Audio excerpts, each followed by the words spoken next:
কি রে, তোকে গত 2 দিন ধরে আমি কল করতেছি, মেসেজ করতেছি, তোর কোনো রেসপন্সই নাই। পাশে গিয়ে আন্টিকে জিজ্ঞাসা করলাম, বললো তুই নাকি অসুস্থ। ক্যাম্পাসে গিয়ে শুনে রেস্টুরেন্টে এসে বসে আছিস কেন?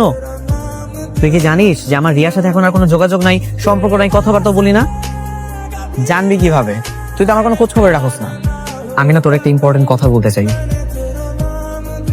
দেখ, আমরা ছোটবেলা থেকে একসাথে খেলাধুলা করে বড় হইছি। আমি তোকে ছোটবেলায় আমার বন্ধু মনে করলেও আমার কাছে মনে হয় আমাদের যে বন্ডিংটা শুধু বন্ধুত্বের না, আমার কাছে মনে হয় আমি না তোরে ভালোবাসি।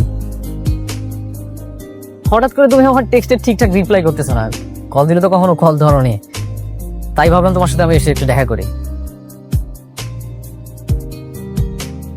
এই ছেলে কে?